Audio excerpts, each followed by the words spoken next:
Welcome to New Hampshire, boys and girls. What's up? It's a new episode of the Bostonian versus the book. My name is Matt Peralt. We are live on our YouTube channel and X at Boston versus the book. The handle there, replayed on Sports Grid Television each and every weeknight, and we are always available via audio podcasts wherever you guys get your audio podcasts. Coming up today on the show, we got my top 5 NFL teams. We've been doing that every week, every Tuesday after the week is over. We give you my 5 favorite teams, 1 through 5. It hasn't changed all that much, but kind of a reshuffling of the deck, if you will, for some of these teams. The Lions they've fallen out of my top 5. They were in the top 5 last week. They aren't this week. We will get into all the college basketball going on right now. This is a gigantic college basketball day. It's a gigantic college basketball week. And Vegas saw a couple of really good games last night in the Players Era tournament. And we got a couple of good ones here today as well, including Houston and Tennessee doing battle, and Alabama back in action. Gonzaga beating the Crimson Tide last night. So we'll talk a bit about that. And then Ohio. Let's talk about Mike DeWine a little bit. He is the governor of Ohio, who has now come out and been the first sitting governor who was there when the legalization happened for sports gambling, who has now come out and said that he regrets that his state legalized sports betting. His state is also the place where the Cleveland Guardians had the issue with their 2 pitchers. They've also had issues with college players as well. So that's a pretty big admission and a pretty big comment. And we'll see if anybody else follows suit with that coming up here over the next couple of weeks. But Mike DeWine is a guy who has tried to double the tax rate in Ohio. He did that one time to getting up to 20% from 10%. And then he tried to go from 20% to 40%, essentially trying to just tax these sports books to stop operating in the state of Ohio. That doubling from 20 to 40% has been shut down and shot down. So he wasn't able to do that, but not great. So a little baseball on the docket for us as well today. And well, it's New Hampshire. So, I'm going to complain about the cold and complain about Eastern time zones and everything else that I do always whenever it comes time to me being here out on the East Coast. But good to be back in New England for this holiday weekend. The Patriots play on Monday, so I won't even be here for the Patriots game. The Patriots play against the Giants coming up on Monday Night Football. So I'll just be here for, the college games, college basketball, college football, and obviously the food, which was a big part of it. Speaking of food, how about Huel? Let's talk about the opening line.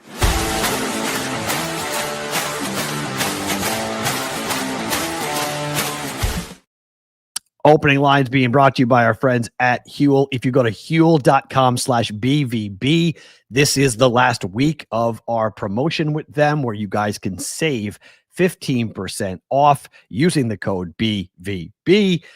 Huel.com/BVB, $75 minimum first purchase for new customers, but it's a meal. It's not a protein shake, but it's a meal replacement with 40 grams of protein, 27 vitamins and minerals, gluten-free and vegan. Check it out at Huel.com/BVB. That's Huel.com/BVB. Okay, let's start talking top 5 teams after week 12 in the NFL. And you can go a couple different ways with this. And I don't have a huge issue with our guy, Frank Schwab, who I've stolen this idea from. This is Frank Schwab's top 4. Rams number 1, Seahawks number 2, Broncos number 3, and the Patriots coming in at number 4. I'm not entirely against that, but I do have a kind of a different order here for what's happened in the NFL and what we're looking at from a team perspective. And for me, coming down to number 5, I'm reshuffling a lot of teams that we've seen before, but the Seahawks are back in. They were out last week. The Lions fall out. The Seahawks come in. The Seahawks are now 8-3, but they should have crushed the Titans, and they didn't cover. They were big favorites, and I'm not saying you're supposed to win games because the line is at a certain rate, but when you have a gigantic spread, and you could have, if you wanted to, you could have pounded and destroyed the Titans, and they didn't. That causes me a little bit of concern because they are a really good team on the road, and yet they did not do what I thought they were going to do up against the Titans. I thought they would take care of business. They won the game, but they did not win it by the margin that they could have if they wanted to. But they have the best wide receiver in the game who just set the single season receiving yards record for a Seahawk wideout. Jackson Smith and Jigba beating DK Metcalf through week 12 to give you an idea of just how impressive this young man has been from a passing perspective, a receiving perspective for this offense, for the Seahawks, doing everything that people thought he was going to do coming out of Ohio State. He's been awesome. Like, there's just no other way around it. He has been absolutely awesome for this Seahawks offense. And Sam Darnold, I mean, you look at the way that JJ McCarthy has been playing with the Vikings, and you could say that that was a major mistake, that, you know, allowing JJ McCarthy to take over the quarterback spot with the Vikings and letting Sam Darnold walk at this point looks like a monumental mistake, given how well that offense performed last year with Sam Darnold and now what he is doing with the Seahawks. At 8-3, they may not win the division. They may not even have a home playoff game. But like I've talked about, if I'm a Seahawks fan, not that you want to go on the road, because winning on the road is difficult in the NFL in the postseason, but their record speaks for itself under Mike Macdonald. They are a better road team than they are a home team. And in particular against the number as well, they're a much better road team than they are a home team. So if I'm a Seahawks fan, I'm looking at my team going, okay, if we don't win the division, which could be pretty difficult right now, given how well, even though they're only a game behind, given how well the Rams are playing, being a wildcard team, not the worst thing here if you have to go on the road if you're the Seahawks. Number 4, my team bumps up a spot. I put the Patriots at number 4. They've won 9 consecutive games, and I get it. They didn't look good doing it against a team that they should have hammered in the Bengals, and they lost a bunch of players, but the Patriots got incredible news yesterday about both their starting left tackle and starting left guard, who will not be out for the year, and namely Will Campbell, the left tackle from LSU they took in the top 10 of the draft. He has a sprained MCL. Now, I'm not saying that's good, but they thought it was a torn ACL. They thought that they really got hurt, seriously hurt. So if that is true, and we'll wait for the MRI to come back and to give us, confirmation, but the belief is that Will Campbell is not going to miss the rest of the season. He'll miss probably the next 4 weeks. But given the Patriots' schedule and given their lead over the Bills, look, they have a game on Monday night against the Giants, and then they're bye, and then they play against the Bills. But if you can get Will Campbell back for the game up against the Ravens, which is possible given, a typical MCL sprain, that is a huge break for the Patriots. Just absolutely monumental. And there's a lot of people who are now starting to come around to this Patriots team and starting to write articles like this. Be afraid, America. The New England Patriots are very much back. And this has been the refrain for Patriot fans for the last couple of weeks, is that, if you're a Dolphin fan or a Bills fan, you're going, again? We have to go through this again? Now, Drake May could regress and could, maybe he was hot for 3 months, and maybe Josh McDaniels, he loses his touch. Maybe something personally happens to McDaniels. Maybe something personally happens off the field to Drake May, and things start going in a different direction. But I was getting into some like pretty loud arguments with a couple of Patriot fans yesterday. I mean, right, shocking me getting into an argument. But like, there's Patriot fans out there that truly believe that Mike Vrabel's not a good coach, that Mike Vrabel just kind of lucked his way into this season, and that Mike Vrabel shouldn't be getting coach of the year type accolades for what the Patriots have done. I don't think there's even a question that Mike Vrabel is the coach of the year in the NFL up to this point. Now, we got to wait and see how the year finishes. But up to this point, with the Patriots at 10-2, winning 9 straight games, that's the most wins they've ever had consecutively when a guy not named Tom Brady is playing quarterback. So if you look at the way the defense has performed, if you look at the way the team just presents itself on the field, that is a competent, confident group. They feel like they're well prepared. And when you watch the last year of Belichick and the first and only year, thank goodness, of Gerard Mayo, you look at the Patriot team and they did not know what they were doing. Like, defensively, they were an absolute clown show the last 2 years. And so I had one Patriot fan tell me that this roster, if this was the roster, that Belichick could be 10-2 as well. And I had to remind them that this roster would not be what it is if it wasn't for the moving away from Belichick and him being the GM. I mean, look what he's doing in the ACC right now with North Carolina. Look who he's dating. Like, you want to have that distraction? The guy who was the ultimate no distraction guy, the guy that was the ultimate do your job guy, that guy is dating a 24-year-old who is threatening to sue different media members and spelling her name with a, Jordan, Jordon, and telling people to call it, as Barstool Sports now calls her, is Jordan. Is how they say her name now. Like, this is a complete joke going on with Belichick. You don't think, if you're a Patriot fan and you don't like what's happening with Mike Vrabel, you're a moron. Like, there's just nothing, there's no way around it. Like, you don't know what you're talking about. And this is one of the guys I was arguing with is a good college friend of mine who I knew for 4 years in college, who is anti-Mike Vrabel and thinks that Mike Vrabel is not a good coach. And all of this is just a lot of smoke and mirrors. And I'm like, I don't know what to tell you. If you don't like Mike Vrabel, if you don't think what Mike Vrabel is doing is impressive, I got nothing for you. I really don't. I got nothing for you, because Mike Vrabel is the coach of the year in the NFL up to this point with what he has done with the Patriots. Number 3 on my list of teams for my top 5 teams in the NFL. And this may be a little bit, excuse me, a little bit controversial, but I have the Eagles still at 3. I know they lost to the Dallas Cowboys, and I know there might be some people who are saying, why wouldn't you drop the Eagles and put the Colts here into your top 5? I think the Eagles are a better team than the Colts. I just do. I think they got better offensive weapons than the Colts do. And I like their defense when healthy. I like their defense. Now, the biggest question for the Eagles is they lost their 2 starting safeties in the game against the Dallas Cowboys. So what's the long-term prognosis for this Eagles defense with this many injuries starting to creep in? And it's a huge question at this point in the year. We've played 12 weeks. It's a lot of football. We've got, on paper, 6 weeks left to play, 5 games left for most teams. And this could be a big problem for the Eagles. But the biggest problem for the Eagles, and I think fans are starting to cry about it and start to really get angry, it's time for the Eagles to stop running the football.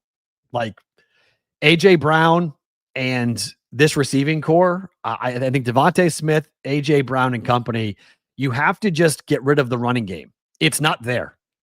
You ran Saquon Barkley into the ground. I think that has to be acknowledged. That has to be, at least from a play calling perspective, you at least have to admit that you ran him so much last year to win a championship, to play preseason, to play 17 games, to play in the postseason, to play in the Super Bowl, that running backs, oftentimes after a 2,000-yard season, running backs take a lot of time. And sometimes they're never the same because of all the wear and tear. And anybody watching the running game and watching Saquon Barkley, you cannot tell me that's the same player. You can't tell me he's not dealing with either fatigue or an injury of some sort, given the way that running attack looks. It's awful. The running game is absolutely awful. I think there's a really big problem going forward for the Eagles defense and this offense. But right now, I don't know how in the world you don't sit there and say that the Eagles at 8-3 and the teams they have beaten, the road games they have won, and the talent on that roster offensively that is healthy, I think they're number 3. I think they're better than the Patriots. I would, if the Seahawks and the Eagles played on a neutral field, I think the Eagles would be favored, rightfully so, and then the Eagles would win. The game in Seattle, I might favor Philadelphia. The game in Philadelphia, I might favor Seattle. It's kind of weird to say that, but that's how Seattle plays. They're much better on the road, and they're fantastic in the Eastern time zone. So Seattle 5 at 8-3, Patriots at 4 at 10-2, to give you an idea as to like how I feel about the Patriots against the upper crust of this league. Eagles 3. And number 2, it's the Broncos. I mean, they had the best defense in the NFL.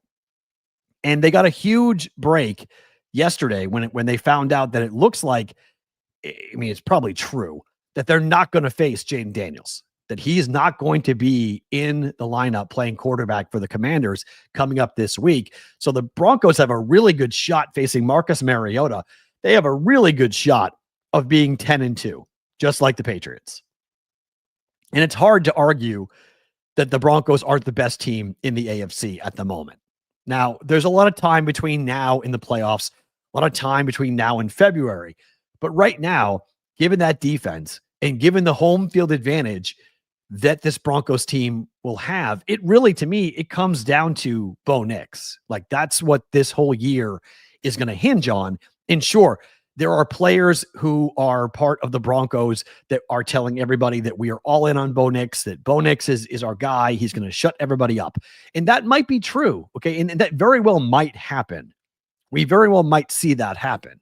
But I think we have to all acknowledge that we haven't seen it yet from Bo Nix. And I don't think that that's a massive criticism to say that. I think there's a lot of people out there that when you hear any type of conversation about doubting Bo Nix as to whether or not Bo Nix is going to be a quarterback that you can back either betting or riding as a fan, that means you don't think he can do it or he can't do it. I'm not saying that Bo Nix can't do it. I'm just saying there is a question mark about him going into the playoffs, being able to handle the defenses that are going to be thrown at him, knowing that his defense is going to keep him in the game. Look, we saw it last night with Brock Purdy, right? We'll get to that game in a little bit. If Brock Purdy throws 3 interceptions, you can see what a quarterback can do if he's off his game, and you'll need your defense to rise up. Now, last night, Brock Purdy was lucky that he was facing the Panthers and lucky he was facing Bryce Young. But in a playoff setting, a quarterback goes and throws. See, this is what everyone says, Chef Benny, that he's Tim Tebow 2.0. I don't think he's anywhere near I disagree with that comment. I don't know if you're being serious or not, but I disagree with the comment. I don't think he is Tim Tebow. I think Bo Nix has a much better arm and is a much better quarterback than Tim Tebow. But I do get the point that he's playing with some really good wide receivers and he has a very good defense. So, let's see what he looks like going into the postseason. Let's see what type of teams he's going to face. And frankly, let's see how the defense plays in the playoffs. But up to this point, Broncos are the best team in the AFC, and the Broncos are not that far behind the number 1 team on my top 5 rankings, and that's the Rams, where they are scary good at 9-2. How about this? This is pretty wild. The last 3 times that the Rams opened up with 9 or more wins in their first 11 games in the NFL, all 3 times the Rams went to the Super Bowl. So if you want to start buying Rams futures, I don't think it's a horrible decision to start buying Rams futures. Their wide receiver core is unbelievable. Puka Nacua and Devontae Adams. Adams leads all receivers in touchdown receptions. Matthew Stafford's the MVP. The offensive line's been great. The defense has been really good. They have somewhat of a home field advantage. It's not gigantic, but there is a little bit of a home field advantage that may happen coming up here in the playoffs for the Rams. But at 9-2, I think if you're a Ram fan, you have a quarterback, you have a head coach, you have a running game, you have wide receivers. There's just so much. Yeah. I mean, and you're getting healthy. Tutu Atwell is coming back this week. As Anthony points out, they'll get Tutu Atwell coming back for them, which is huge.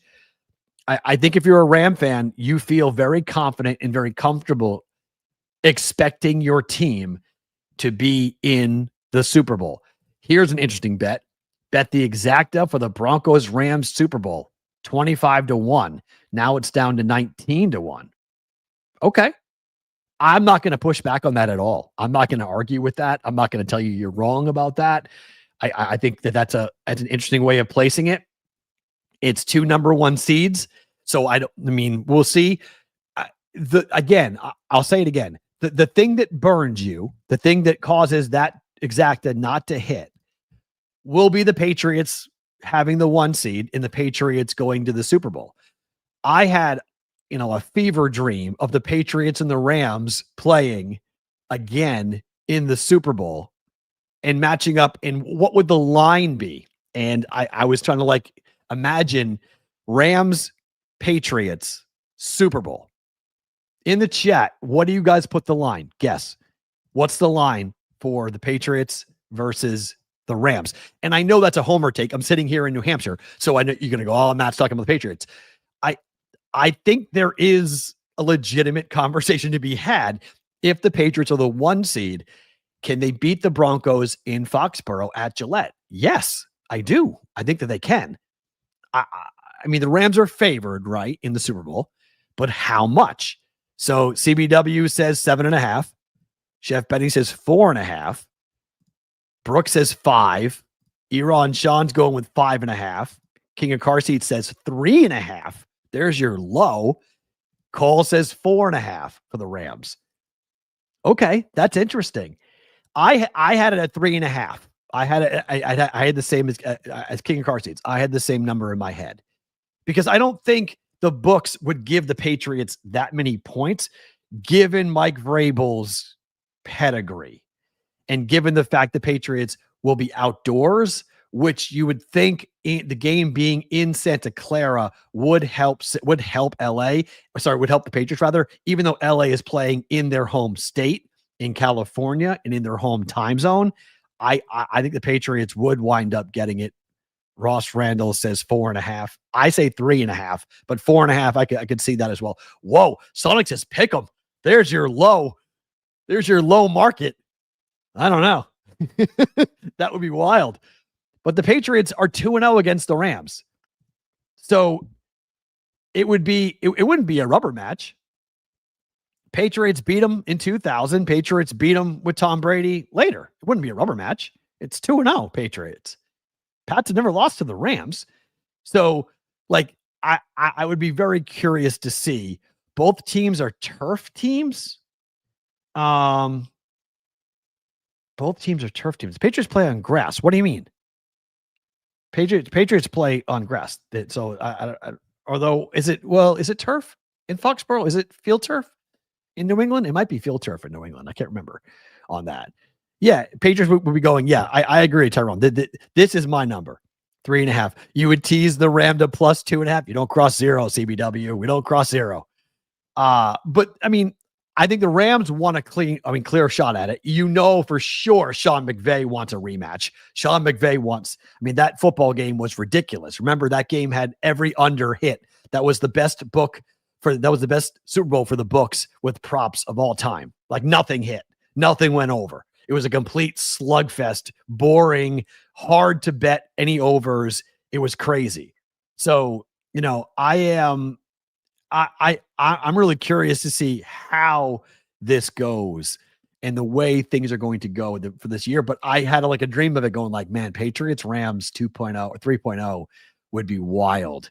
Because again, the Patriots would be big dogs. Now, they were favored against the Rams the last time with Tom Brady. If my memory serves me correctly, I think that's there. Eric, here's the problem, dude. You have now been exposed as somebody who is not ever allowed to comment about the Patriots or Drake May ever again. Okay? You have lost all of your exact opinion cards with me. So you can say, I can't wait for Drake May to play up against a good, competent defense with a competent offense. The truth will be exposed. How long have you been waiting to say that? Remember, you are the same person that said in this chat, you said that Drake May was going to suck this year, that Drake May's sophomore slump was going to be a big problem, okay? And that he was not going to perform with a first-year head coach. And Drake May is the number 2 MVP candidate behind Matthew Stafford, who is doing incredible things with the Rams. So you would have the number 1 and number 2 options in the Super Bowl if that matchup happened with the Rams and the Patriots. So it's hard for me to say that you have any credibility with this. And saying that he played cookie cutter defenses actually isn't true.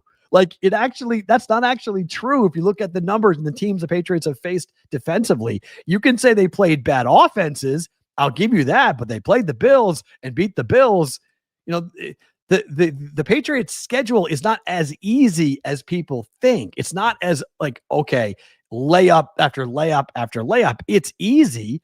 I'll give you that, but they have played defense. The Browns on paper, you can talk about it, but the Browns on paper had one of the best defenses, still do have one of the best defenses in football. The Steelers defense pretty good. The Buccaneers defense, pretty good. Like, they have faced some bad defenses, but they have faced some decent ones as well on paper. And I can't. Oh, that's interesting. He says that the game would open up Rams Patriots at -3.5. It would close at 3 or 2.5. Do you know how much Patriot money would need to come in to get that thing to cross 3 to go to 2.5? That would be heavy Patriots. That would be monster if that were to move. So again, the Patriots will face the Broncos most likely at some point if they're going to get to Santa Clara. The Pats would have to go through the Broncos. So they would play the best, in my opinion, the best defense in football is the Broncos. The Rams defense is good. It's not unbeatable, though. It's the offense that's the problem. The offense would be the issue with this. And I think, Vinny, I think a lot of people would do that. I don't think that's not a bad idea. Rams -6.5, if that were to happen. I think I would bet the Rams, to be quite honest. If you take my hat off as a Patriot fan and just break the game down, I mean, the Patriots would be it would be ridiculous to even get to the Super Bowl. To go and win it, I mean, the comparisons to Tom Brady would be stupid. I mean, year 2 Super Bowl is Tom Brady. Like, that's Tom Brady. So, and there is no, remember that, Drake May to Tom Brady was playing behind a first pick overall and the first ever $100 million quarterback in Patriot history. So, May is not like that. May is not playing. This has been Drake May's team. This has been his attitude and where he has gone. So I think that's the fascinating thing when you start breaking this down from an exacta standpoint and looking to see how this might wind up going. Whew. Look, we spent a lot of time talking about the Patriots. There's no guarantee the Rams get there, by the way. The Rams need the 1 seed more than the Patriots do. The Rams need the 1 seed. Why? We saw it last year. If the Rams have to go to the East Coast and there's weather, that's the kryptonite for this offense. If they get into a snow game, I mean, they couldn't do anything against the Eagles last year. Huge problem for them. So if they're going on the road to play teams, I mean, even they probably wouldn't play Seattle, but I mean, maybe, had to go into the rain of Seattle or the snow of Philadelphia or the cold and wind of Chicago. We'll see how the year plays out, right? We'll see how the games go. But the Rams, they very much need the 1 seed. That team, more than anyone else in my mind, just after what happened last year, it's clear they need that 1 seed. 5, 4, 3, 2, 1. 5 Seattle, 4 Patriots, 3 Eagles, 2 the Broncos, 1 the Rams as we head to week 13. Talk about what happened last night.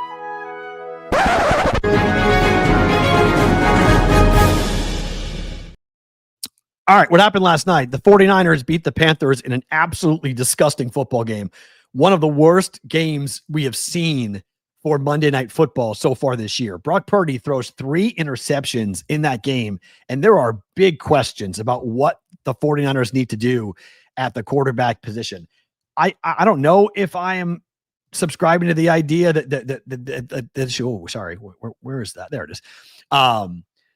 That Brock Purdy should be benched for Mac Jones. I don't think I'm going down that road yet.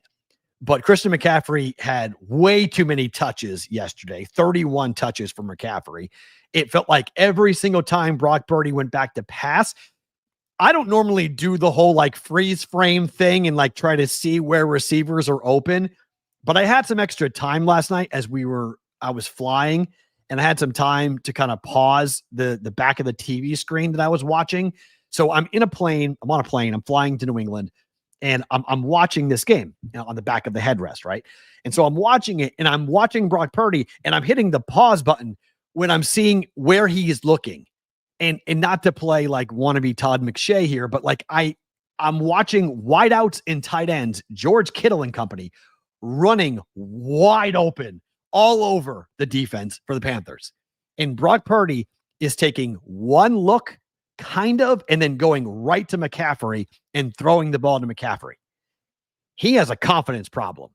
He does not trust his eyes. He does not trust himself. And then he was throwing late. Look where the picks came. The picks all came on throws that were not intended for Christian McCaffrey because he doesn't trust himself to throw the ball to anybody else except Christian McCaffrey, George Kittle included. So that's a big problem. The only reason why, if I were the 49ers, the only reason why I would go to Mac Jones, who I don't think is a better quarterback than Brock Purdy talent-wise, is because I think Brock Purdy might need some time to watch and get his confidence back to figure out, okay, where do I need to go? Where do I need to be anticipating the throws rather than throwing the ball all around? I don't understand personally. If I am a 49er fan, I wouldn't understand what happened to Brock Purdy in between games where he looked great against the Cardinals and then looked freaked out against the Panthers. But he was a half a second late with almost every one of his throws, and it was an adventure watching him throw the football last night. Like, it was just nuts. And okay, I agree. Throwing a CMC is not a bad idea. Fine. But you're going to run. They ran him into the ground last night. I couldn't figure out, like, in the fourth quarter, they're up 20-9, and McCaffrey is still in the game running the football. And I'm like, okay, I get it. You're up by 11. It's a 2-score game. But whoa, like, can we not? Can we leave some tread on the tires for this guy into the postseason if you guys are going to get there? So that's a win, okay? I mean, it's fine. I'll give it to you. A win is a win is a win, okay? Fine. I'll give you that. But whoa, that was that was not a game. If I'm a 49er fan, JPC the fourth yesterday, when we're talking about the Lions, said that game for the Lions, even though they won the game in overtime on Sunday, it felt like a loss. I think if I'm a Niner fan, I'm watching that game going, that felt like a loss. It wasn't a loss, but it felt like a loss. Joel, okay, Iowa guy.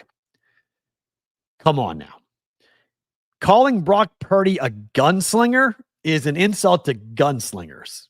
Come on, man. That's not a gunslinger. Brock Purdy throws lollipops. Can we be honest? Okay, he throws timing patterns. Brock Purdy likes to pat the football, and he likes to throw balls with timing. He doesn't have a cannon of an arm.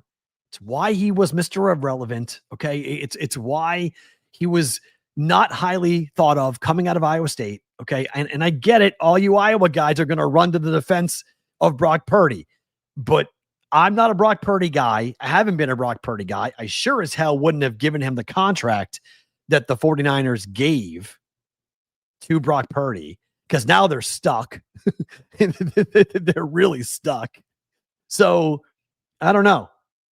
Yeah. Oh, you put, oh my God, King and Carsey, you had the Niners by Survivor.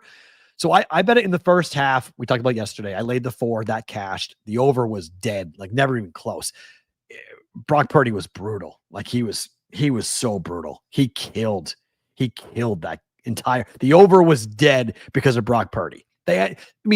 Realistically, the Niners should have scored 40 points last night. Like, they had so many trips inside the 30-yard line, and that it was huge. Oh, you had a grandissimo pick on that? Wait a minute. King and Carsey, are you in that? I didn't know you were in that. You're in that? Are you alive in that? Tell me in the chat if that's true. I didn't realize you got involved with that. That's a hell of a, you're one of the, was it 5 teams left? Is that true? For the Grandissimo? There's only what? 5 teams left, right? For the Grandissimo on that? Oh gosh, that contest. $100,000 entry for Survivor. And we're down to just a couple of entries left. Like, forget the $1,000. $100,000? Hello. But if you're a Niner fan, that is, Joel, you're so mean. I hate Purdy. He was a clown. He was a clown and never beat Iowa. Are you calling him a cyclown? Yeah. Oh, a share of Dream Team was a common pick in the regular. So you are in. You did buy into that. Holy, okay. We haven't looked at the Grandissimo enough with this. Hold on a second. Speaking of Circa, by the way, congratulations to them. They have started to take deposits. If you live in the state of Missouri, they have started to take deposits for opening day, December the 1st, for Circa Sports, untethered sportsbook in the state of Missouri. for that. Let me see on this. Okay, so there were 2 picks. Oh my, there were 2 on the 49ers, 1 on the Lions, 3 on the Seahawks. So all 6 entries have advanced. So they all survive with Seahawks, 49ers, and so Dream Team won. Oh, I'm so excited that we have somebody involved in this. This is phenomenal. Wow, that's great. See, I would know this obviously because of King of Car Seats was a Brigade Proxy Service member, but because we are not doing the proxy service, I haven't been nearly as in touch with who's doing what and who is alive for what.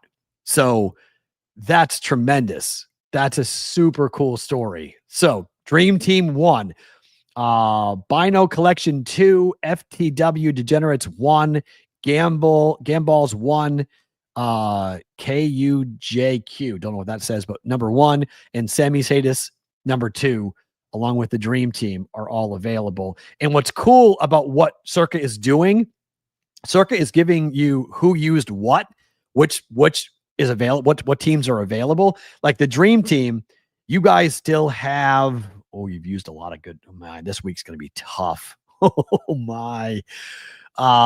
They've used Baltimore, Buffalo, Denver, Detroit, Green Bay, Indianapolis, the Chiefs, the Rams, the Patriots, the Seahawks, and the 49ers, just using the 49ers. So you have the Eagles, but you got to keep the Eagles available, obviously, for what's going to happen here for Black Friday. So I'm guessing you're taking the Eagles for Black Friday. And then they've used the Ravens. Who are you guys? Oh, you're taking Dallas on Thanksgiving. So you're going to play Dallas on Thanksgiving. 3 on Baltimore, 3 on Philadelphia. Okay. Oh yeah. Hell yeah. We're pulling for you guys big time. So wait, I'm confused. So 3 on Baltimore, 3 Philadelphia. What do you mean? That's your survivor picks, right? That's your own personal survivor picks. What's the Grandissimo pick going to be? Yeah, good question. And how many folks are on your team? How are you guys doing that? Yeah, no longer the king of car seats. He's now the emperor of car seats who's involved. This is winner take all, the largest survivor pool in the history of sports betting for the Grandissimo. This is $1.8 million. Each entry right now is worth $1.15 million. That's incredible. Each entry is worth $1.15 million for the Grandissimo with Circa Sports right now. Okay, that's going to be interesting. Oh, that'll be the breakdown probably. 3 will take Baltimore and 3 will take Philadelphia. Okay, because they have Philadelphia available. Okay. So you guys are taking Philly, and then you have to get to Sunday, obviously, and then see what happens for the next week. That's so cool. That's congratulations. Just getting it this far is so sick. That's awesome. We're pulling for you guys. Hell yeah. Let's go. Let's bring that home. Let's get you guys home. So obviously we're cheering. So now we're back in the Eagles. The BVB Brigade, we're back in the Eagles because you guys are going to be on the Eagles on Friday.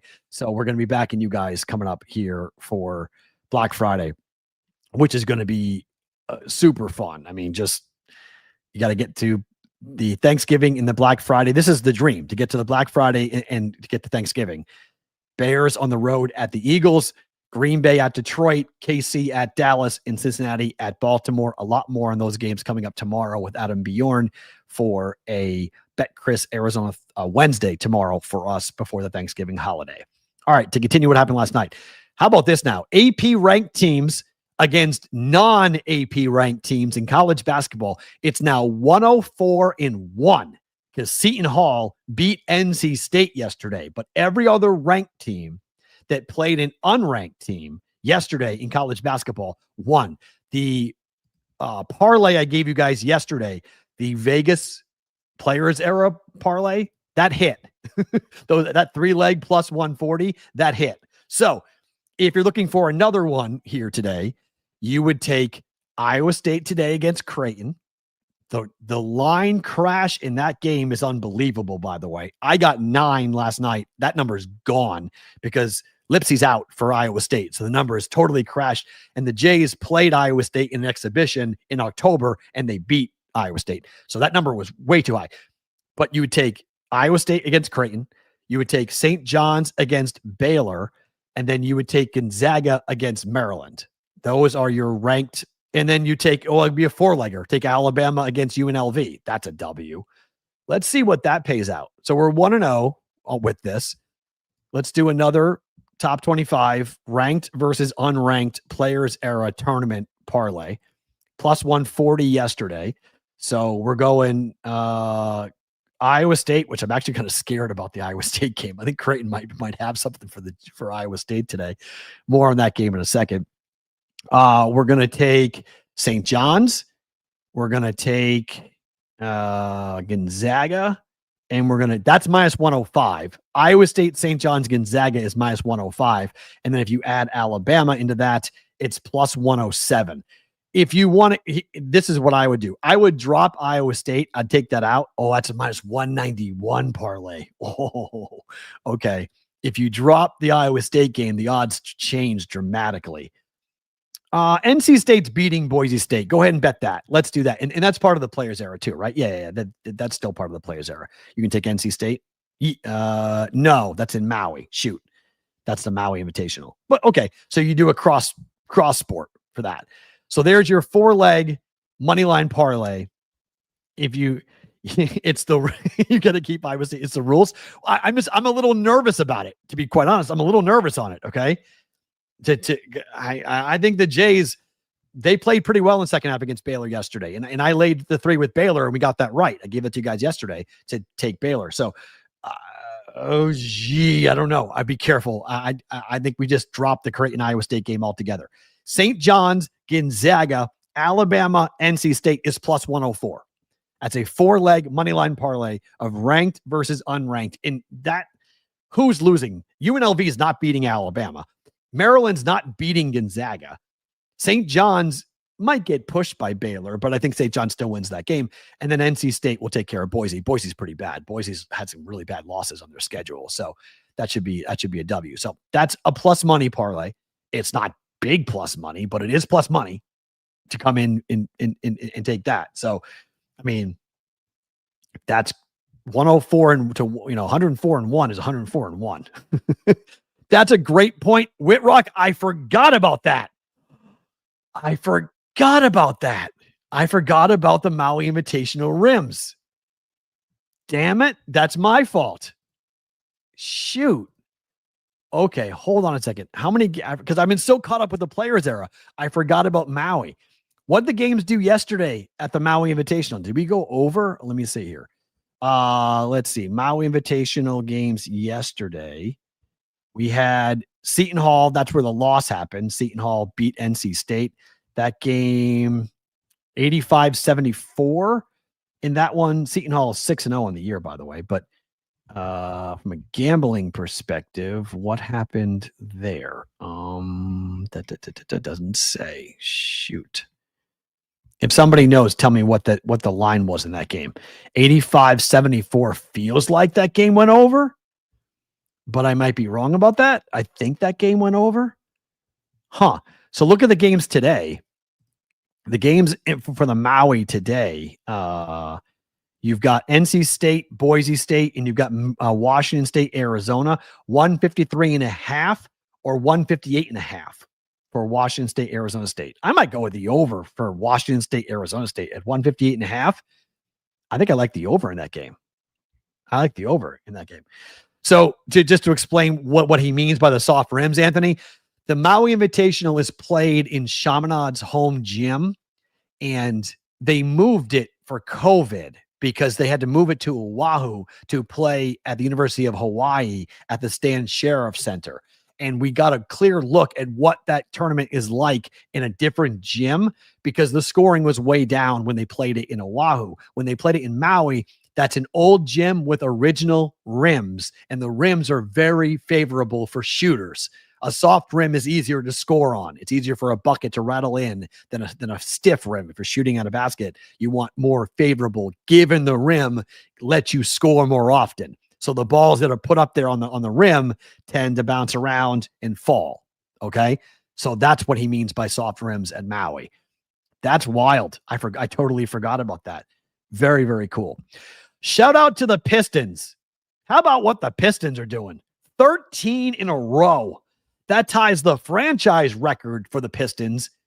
And the last 2 times they did this, where they won 13 straight, they won the championship in the NBA. The Pistons have won 2 championships in their history, and both times that they won it, in 1990 and 2002, they had a 13-game winning streak. If they win one more game, the Pistons will set the record for the most consecutive wins in franchise history. That's pretty darn cool. This is a team that lost 28 consecutive games 2 years ago. 2 years ago, they lost 28 consecutive games, and now they have the best record in the Eastern Conference, and they're amazing. Like Cade Cunningham and company, this team is so fun. They're so fun to watch. The books are making them almost unbettable at the moment. The money line is just getting to be ridiculous for betting the Pistons during this streak. But yeah, could you imagine if they won 28 straight in a game? That would be awesome. If after losing 28 in a row, they were to win 28 in a row to, even up that streak, that would be awesome if the Pistons were able to do that. But just give it a tip of the cap on that. So the total was 143. It went way over. Okay, so there you go. There's your example of the soft rims in Maui. It was 143, and it flew over. It landed 159. So again, both games today, Boise State, NC State, bet the over at 153.5. Same thing with Washington State, Arizona State, bet the over at 158.5. If you want to do that for the Maui Invitational, don't mind that at all. A little baseball for us and a couple of news involving the Red Sox and the Yankees. First, the Red Sox fired the first shot today. They acquired Sonny Gray in a trade with the Cardinals. Sonny Gray, with 3 years left on his deal, the 36-year-old waived his no-trade clause to go pitch for the Red Sox, to be probably their third or their fourth starter, maybe even their fifth starter, depending on what Boston, how they fill it out. But that's a good, durable, inning-eating pitcher who has had an ERA around 4. And, with the Red Sox offense, that's a back-end guy that I think can give you dependable starts. I like that trade for the Red Sox to go get Sonny Gray. We'll see if he can round back into form. 2 years ago, he was great. The last 2 years, he's been so-so, ERA hovering around 4. If you can get that ERA down around 3.5, it would be tremendous for the Red Sox if they're able to get it. So getting Sonny Gray from the Cardinals starts the hot stove, and that caused Hal Steinbrenner to be asked by the media in New York about the future of his franchise and the payroll, as to what exactly he's going to do this offseason. And Hal Steinbrenner said, quote, "It would be ideal for the payroll to go down in 2026. It was $315 million or so last year. They want it to go down."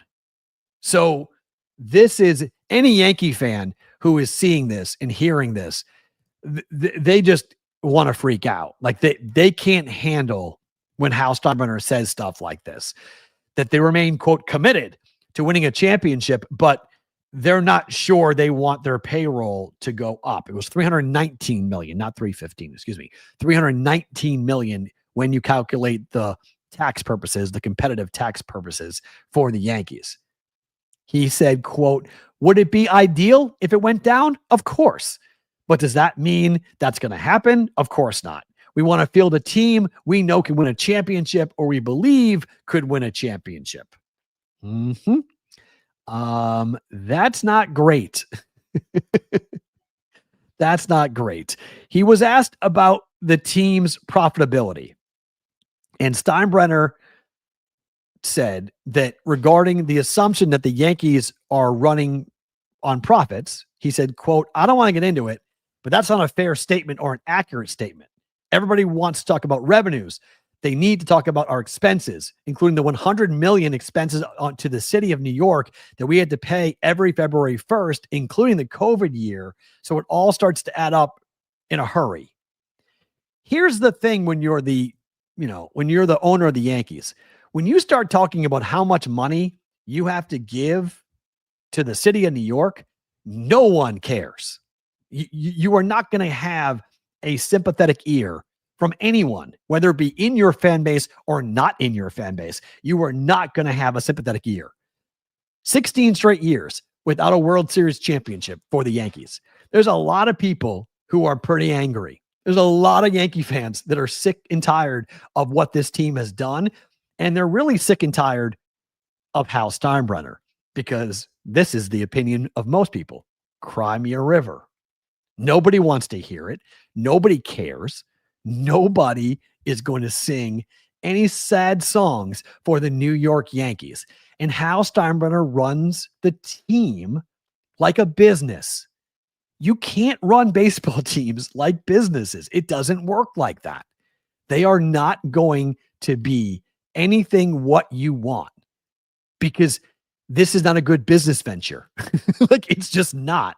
And you're operating one of the most valuable brands in all of sports. Nobody wants to hear that you want your payroll to go down. You're the Yankees. I don't know. I think it's a very strange angle to take if you're Hal Steinbrenner. I think it's an indication as to where the franchise is headed.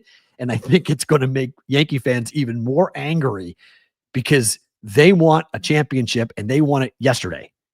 And they don't think they're going to get it anytime soon with Hal Steinbrenner as the owner of the Yankees. And that's crazy, given who his dad was, given the fact that this franchise was so dominant for so long because of the way that his dad operated. And unfortunately, Hal is the exact opposite of his dad. He's a bean counter. And it's like, whoa, like, what are we doing? Like, every Yankee fan's like, when did we become this franchise that is so worried about the bottom line? Like, what are we doing? And you're spending money in places that, spend it wisely. Don't just spend it to spend it wisely. And there's been plenty of contracts and plenty of situations where they aren't exactly spending their money wisely.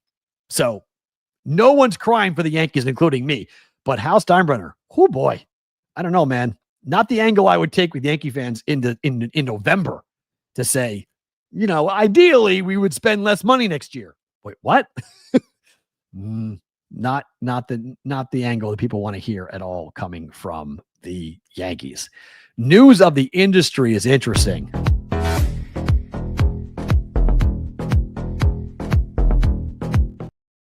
So this made big headlines yesterday. News of the industry.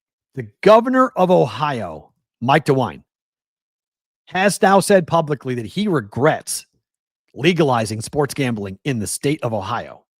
Now, mind you, the state of Ohio has made $240 million in tax revenue since legalization came to Ohio.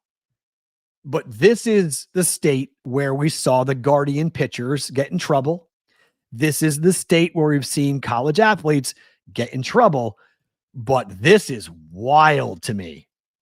I mean, okay, I understand that there are other people in the world that equally have come out and said that they regret legalizing sports gambling. There's been a senator from Massachusetts state senator from Massachusetts saying that he regretted the vote to legalize, saying that he thinks that the industry has gone off the guardrails and that there needs to be more protections for consumers and more, rules being placed on the sports books. And those are all things you can have conversations about.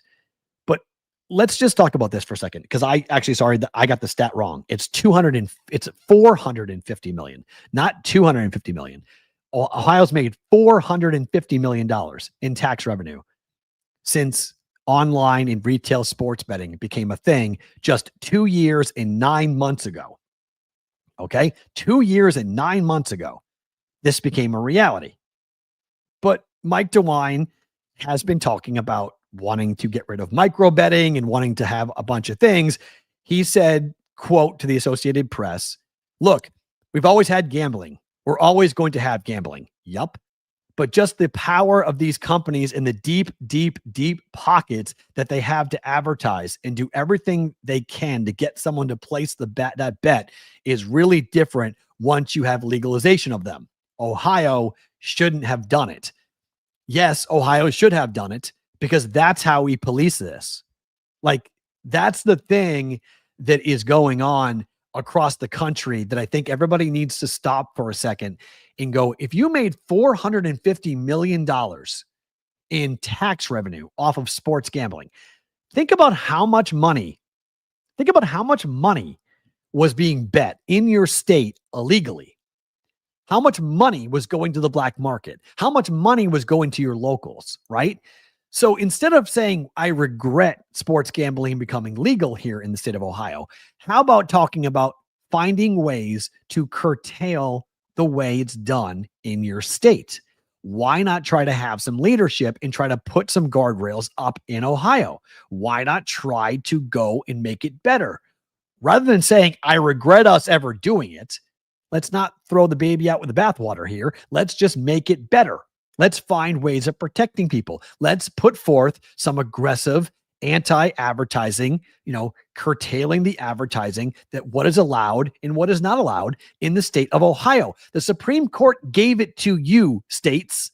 They gave you, I said this before, okay? And I'll say it again. If you go by and look at the line from Casino, okay? I keep on coming back to this, okay? Well, sorry, but if you go by the line that both Al Pacino said and Robert De Niro's characters said in the movie about how the mafia was given casinos, and they said that's the last time we were given that something that fucking valuable, okay? It's the same thing going on right now with sports gambling. They gave it to the states. The Supreme Court said, here you go. And the states are the ones who have screwed it up. You can talk about the companies all you want, okay? You can talk about DraftKings and FanDuel and their advertising principles and whether they're targeting problem gamblers and all the things you want to say about how it's been problematic and all the warts and things that have stuck out from legalization going back to 2018. But no one said this was going to be perfect. Do something about it. You're the governor. Do something about it. Go and pass a rule, a law. Go get and lobby somebody. Go figure things out. Like this idea of like, oh, I shouldn't have voted for it. No, we shouldn't have legalized. Really?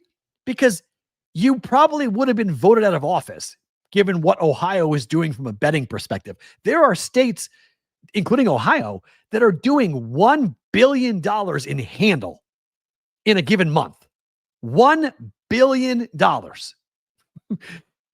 People want to do this.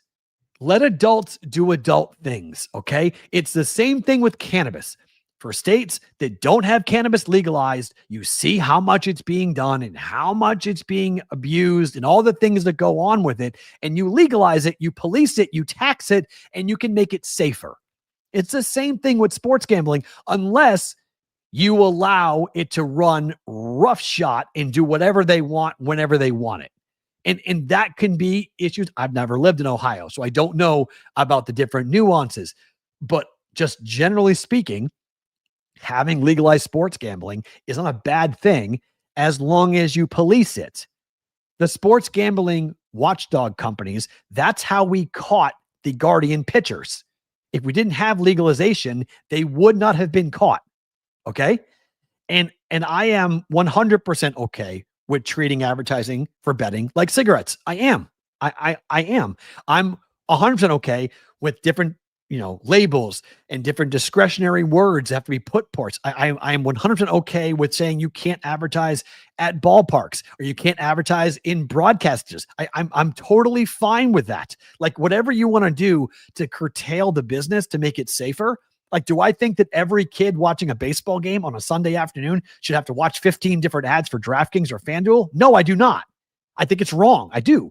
Just like I would say it would be wrong if we were watching ads for other things, other vices, right? If we're watching nonstop liquor ads, you could say, Matt, there's nonstop beer ads. That's true. But we have done some things to curtail beer ads and alcohol ads. At least in my lifetime, we have. I mean, I was alive when you couldn't advertise hard alcohol on television. So we have to do things like that. I mean, yeah, Cole, great point. He's in the alcohol industry. The amount of marketing, red tape, and nuance is baffling. Just do that. Yes, 100%. 100% you should be doing something like that. So if you guys are watching live, don't move. We have a lot more to come on bonus time. But if you're watching on the replay, thank you for being here. We appreciate you guys on Sports Grid watching. If you've not gone to our YouTube channel, come over and help us get to 3,000 subscribers. We're 60 short. We need 60 more subscribers by the end of the year to get to 3,000. Come on over at Boston versus the book. If you guys are watching live, don't move. More to come in bonus time.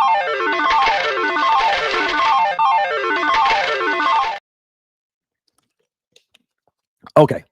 So just to put a bow on the topic, I think if you are in the state of Ohio and you hear your governor complaining about this, it's like, sorry, let me fix that. It's 450 million. I don't know why.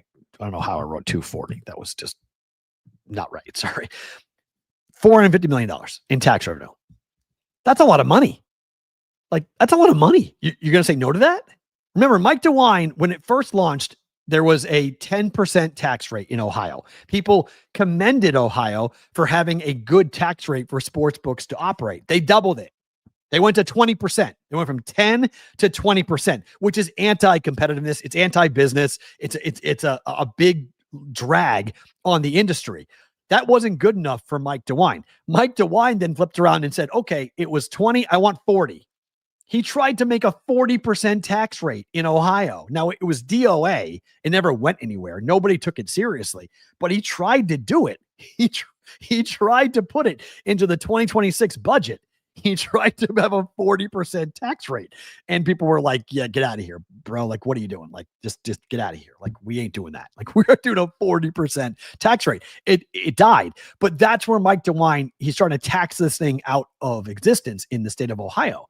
The cat's out of the bag here on this. You aren't going backwards. So just make it better. Make it safer. Make it better.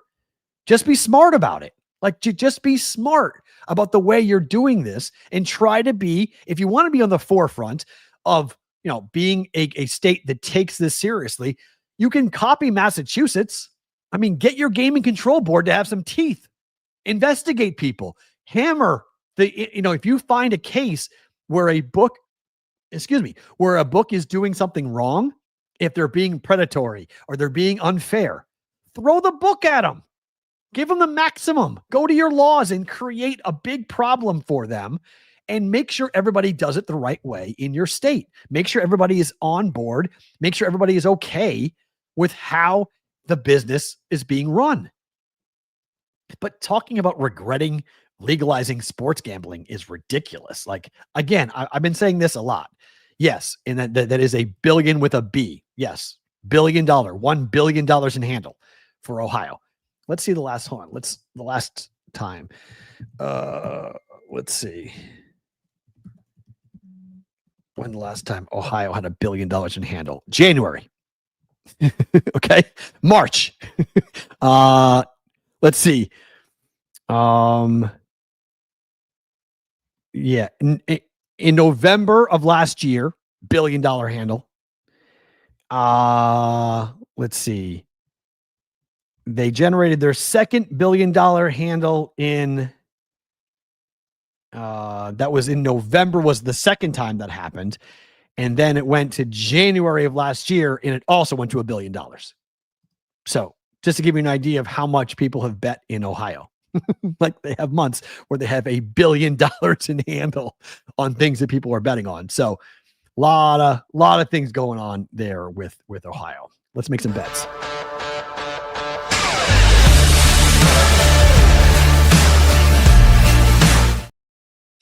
All right. Just the picks being brought to you by the Betting Pros Prop Bet Cheat Sheet. You guys can go download the Betting Pros app and go check out the Prop Bet Cheat Sheet, or you can go and use it at bettingpros.com/props to get picks, plays, and thoughts on the NBA games coming up here for tonight. Okay, this number is long gone. Big injury news for Iowa State. One of their starting point guard is out. So this number has gone from 9, where I got it this morning. It is down to 5.5 now. I thought, even with Lipsy playing, I thought the number was too heavy. Okay. The Creighton Blue Jays are coached by Greg McDermott. Iowa State is coached by TJ Otzelberger. TJ was on Greg McDermott's staff at Iowa State. These guys are incredibly tight, like really, really tight. I'm friends with both of them. I have told the story before about when TJ was on Coach Mack's staff. We're the same age. We both were single. We both were in Des Moines. We both ran around town, had a lot of fun together. And so I've been hugely in the corner of TJ Otzelberger for years. And I'm a huge supporter of his. But when they play against Mac, a lot of the stuff, a lot of the influences, I mean, Mac has developed numerous coaches, including TJ Otzelberger. TJ is a guy who likes to play way more up-tempo than Coach Mac does. But Coach Mac, they played in October. They played an exhibition game. And in that exhibition game, the Jays had a 23-0 run in that game. Now, that's really rare for an exhibition game, but that's, the Jays have had success against Iowa State this year. The Jays were pushed by Baylor. They lost by 3. Sorry, they lost by 9, I guess. They didn't cover the 3, the line last night for Baylor, but that was because it was their first game without Jackson McAndrews. He's not playing today, but now injury news for Iowa State has changed this number dramatically. Okay, it's 5.5. I would be careful with it. I have +9. I'm comfortable sitting at +9, but I think it's a huge, not having the starting point guard for Iowa State is gigantic. Yes, I agree. You can take the under. You got to be careful with the under, though, for the Jays. Got to be careful, okay? If Creighton gets hot from the 3-point line, that game's going to fly over. So you got to be careful with the total in that game. Even without Lipsy there, I would be careful to bet the over the under rather. Just because if Creighton's in the game, most likely the 3-point shot's falling, that's scoring, the game might wind up going over. This number has cratered as well. Tennessee and Houston. This number's down to 133.5. I got it at 136.5. This is what's going to happen as being on the East Coast. I'm lucky because by the time they get up in Vegas, it's already 8:00, 9:00 here on the East Coast. So you can, when you're making bets at 6:30, 7:00 in the morning, the numbers haven't moved yet. Folks on the West Coast haven't gotten up yet. And they get up and they look at Houston and Tennessee and they're like, what are we doing? How are we not hammering the under in this game? These two teams played yesterday. These two teams, Houston had a war against Syracuse. Tennessee had a walk in the park against Rutgers, but this is two of the best defensive-minded head coaches in college basketball in Kelvin Sampson and Rick Barnes. This is a rock fight. Like 136.5 is what I got, 133.5. You can bet Houston in the first half if you want. That's been a good play. You can jump in on that if you want. Prop bet for you.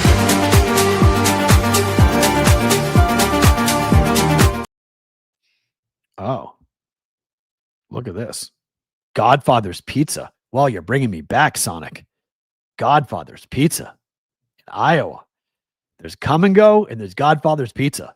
Those are the two things that I remember the most about Iowa, living in Des Moines. Look at that. I hadn't heard Godfather's Pizza. Godfather's Pizza also is very popular in Omaha. Godfather's Pizza is also the sponsor of the Score for Creighton games, where if they score over 75 points, everybody gets free pizza the next day. So there you go on that. So prop bet of the day. I am jumping in, and this is, somebody tell me if we know yet about Joel Embiid. If Joel Embiid plays tonight, which I think he's going to, we're going to come in and we're going to take Maxey under 42.5 points, rebounds, and assists. Embiid coming back, I think he'll take a bunch of shots tonight. I think he'll want to play well. It's an NBA Cup game tonight for the Sixers. They're 0-2 in the NBA Cup right now, taking on a very good defensive team. According to ESPN, he's out. Okay, I don't like it nearly as much now. I thought he'd play. I thought it was like a real game time decision. So he's out officially. He's out for the game tonight. I don't like it as much, but I still think you can play it. If he's officially out, if Embiid officially out, yeah, not in love with it. If Embiid's playing, Maxey under 42.5 points, rebounds, and assists tonight, that's the play. There are two games involving ranked teams that are going to be fun to watch. I'm not betting either one of these, but Michigan-Auburn is an awesome measuring stick game for both these two teams coming up here for tonight. That number at 5.5. I probably would lean towards Auburn plus 5.5 in that game. And then Houston will take on Tennessee, like we mentioned. Houston laying 3.5. I would take Houston. I think after what happened yesterday, I think that's going to be a pissed off bunch of Cougars. I think they're going to come after Tennessee today. I think they win and they cover that 3.5, but that game's going to go under. I expect a hell of a defensive effort coming up here out of Houston up against Tennessee, but some really good college basketball games coming up here for tonight and today, all day long here. In fact, I'll give you Creighton, it's 5-2. Iowa State and Creighton with 16 to play in the first half. Michigan State's killing East Carolina. That's going to be another ranked versus unranked victory. 47-24. Just started the second half there for that game with Michigan State. So ranked against unranked, just 104-1, ranked against unranked. It's amazing right now in college basketball. Ranked teams are dominating. Favorite thing about today?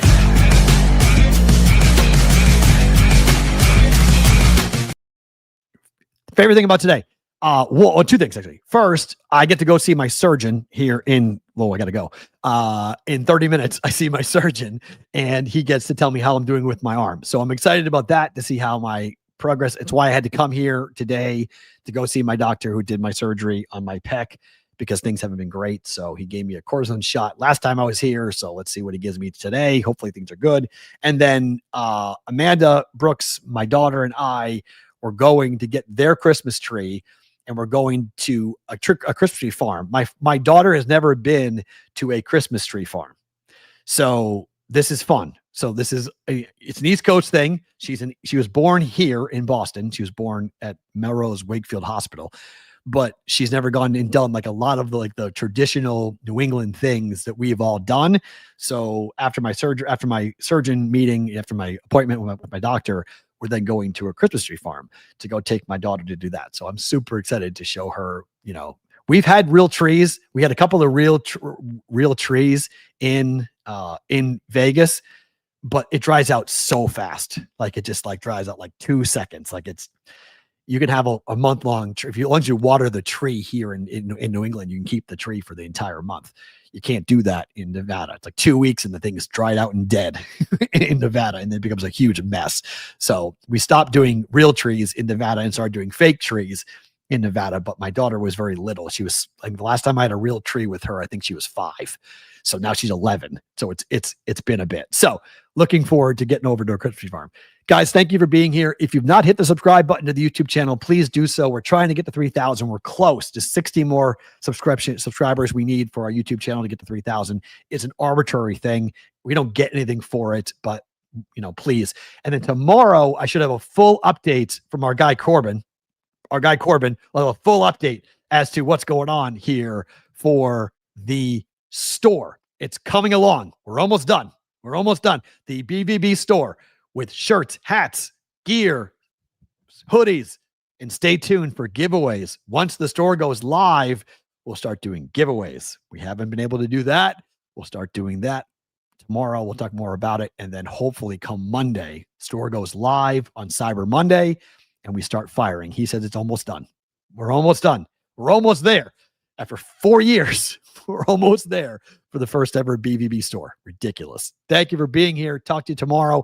It might be a 12:30 Eastern time start tomorrow. FYI, just heads up. It might be 12:30. So I'll tell you in the Discord channel, but it might be a 12:30 start tomorrow. So half an hour early tomorrow for a Wednesday, a Bet Chris Arizona Wednesday BVB.